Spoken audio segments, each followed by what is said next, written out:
Well, the Isle of Architecture event's been on here at the Manx Museum today, and I've got Neil and Jamie who have been talking. You come from the UK, you are architects, and obviously the name today is all about preserving things, giving it future usage. What do you have to say on the matter, and do you know much about the cases we have here in the Isle of Man?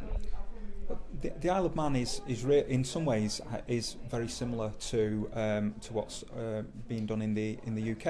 It's about finding exciting new uses for buildings which have fallen into redundancy or just not as loved as they used to be. So we've explored all sorts of different ideas of different types of buildings with different uses to maybe just provide inspiration for what could happen in the future over on the island. Yeah, because I mean I know you're not that favoured like with the Castle Moan, which is going through the thing at the minute, but there's iconic buildings here that appear to have lost their vision from architects / owners and have gone into decay in some cases. This is something you're obviously against. Well, I mean, a lot of seaside resorts in the UK are going through a similar thing where people now fly off to Spain and what have you and don't really come to their local resort. And so a lot of these buildings are obsolete in their original use or their commercial use. And so ultimately there's a limit to how many buildings can retain that original use. There are some very nice hotels that I'm sure are still carrying on, but some will have to find a new use. And that's what you bring to us, inspiration and ideas, a change of uses.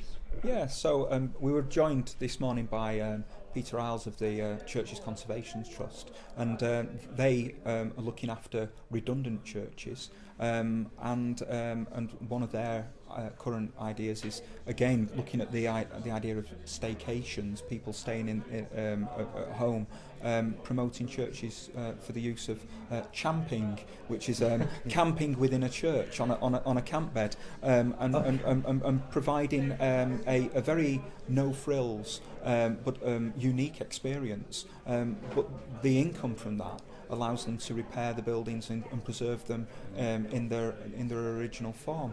And we've looked at all sorts of different examples, from the insertion of climbing walls within churches to cafes and visitor facilities within castles. Mm-hmm. So it's this rich mix of the right use for the right building at the right time, which allows people to celebrate and maintain the historic buildings. And what was the feedback? You had the great and the good in there. You had politicians, you had people from national heritage, that sort of thing. What was the feeling in there? Yeah, I think that, I mean, clearly there's a demand for some answers, because you've got an existing housing stock and existing building stock that is suffering from the same things that it is in the UK, and I think there are options that are obvious. There are options that need a more creative solution to it.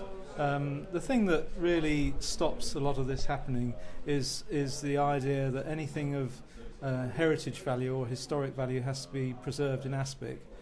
So what we've been talking about is the process of managing change to these buildings to adapt them for other uses. And that process is quite demanding in terms of research and knowledge, and also then convincing people that damage that might occur during that reconfiguring of the space is acceptable. I think what surprises a lot of people here is that buildings aren't listed, or they don't appear to be listed. They can be unlisted as well, and things are all controlled by the one politician almost.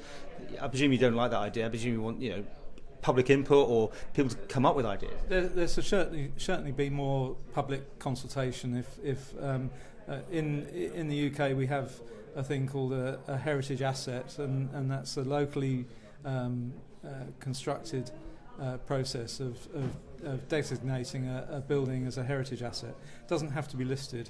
It has to be of value to the community as a heritage asset.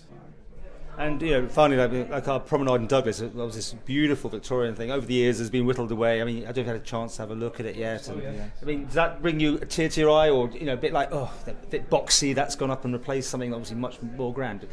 What's your views on that? I think it's like everything. You need to celebrate change and accept change, but but in a way which isn't just the lowest common denominator, that there is a quality to what's produced. So if you've got a long vista of a promenade, then the things that are inserted in there need to be of quality that's suitable. It doesn't have to hark back to what it was. It doesn't have to recreate a glorified past. But what it does need to do is be of a suitable quality to maintain the whole ambience of the space.